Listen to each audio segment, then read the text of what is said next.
Shalom Obracha. Dans la Parashat Vayeshev, Rashi nous dit quelque chose d'incroyable. Lorsqu'on lit l'histoire de Yosef Hatzadik, qui est vendu, jeté dans un puits par ses frères et vendu jusqu'à arriver en Égypte, on peut s'interroger pourquoi ces choses-là arrivent à Yosef Hatzadik. Certes, à travers chaque épreuve que vivra Yosef, il découvrira une nouvelle dimension de son être, une nouvelle dimension d'Akadosh Baruch Hu comme tout être. Chaque épreuve permet à l'homme de découvrir des nouveaux horizons.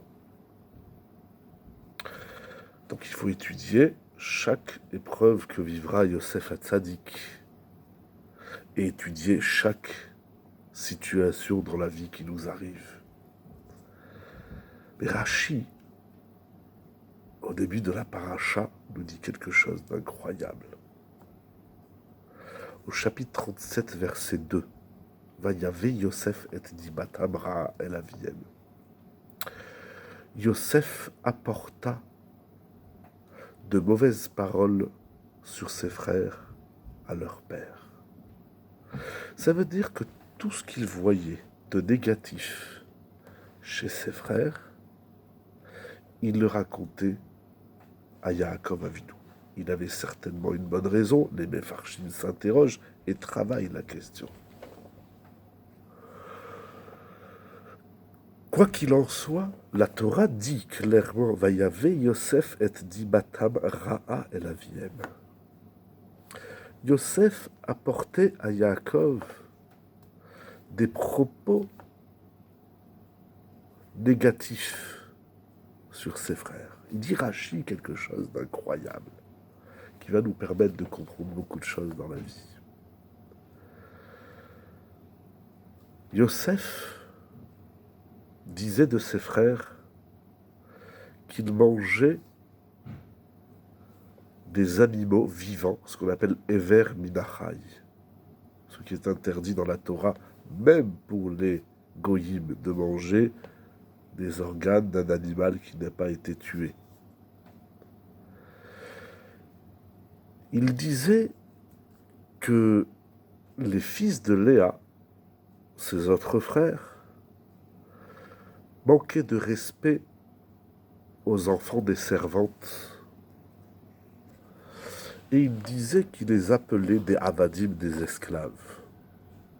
Et enfin, il les soupçonnait de relations, d'avoir des relations avec des femmes qui leur sont interdites. Incroyable.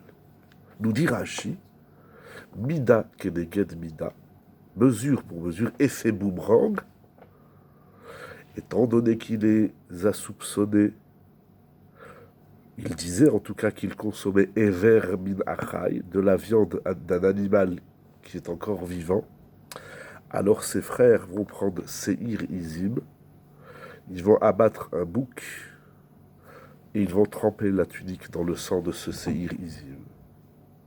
Sur ce que Yosef disait que les fils de Léa appelaient les fils des servantes Bila et Zilpa des Avadim, des esclaves, lui-même sera vendu en esclave. Et sur les relations interdites dont il les soupçonnait, va lui arriver l'épisode de Madame Potiphar qui va essayer de faire tomber Yosef. C'est incroyable. Ce que nous recevons des autres, c'est le retour de ce que nous leur offrons. Et si c'est comme ça, dans le négatif,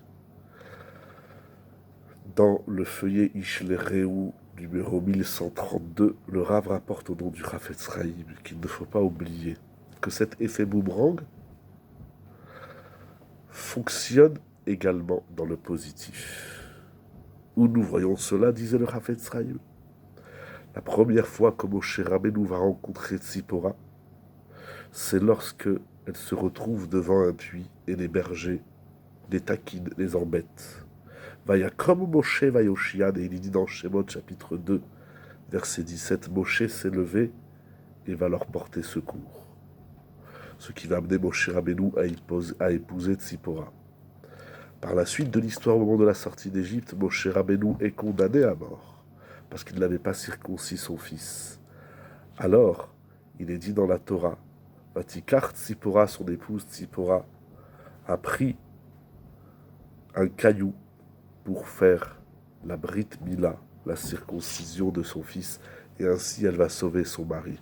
C'est donc Mida Keneged Mida. Moshe Rabbeinu a sauvé Tzipora, alors Tzipora va sauver Moshe Rabbeinu. Cet effet boomerang marche aussi bien dans le négatif que dans le positif. Ce que nous offrons aux autres, c'est ce que nous recevons des autres. Si on offre du négatif, malheureusement, on ne peut recevoir que du négatif.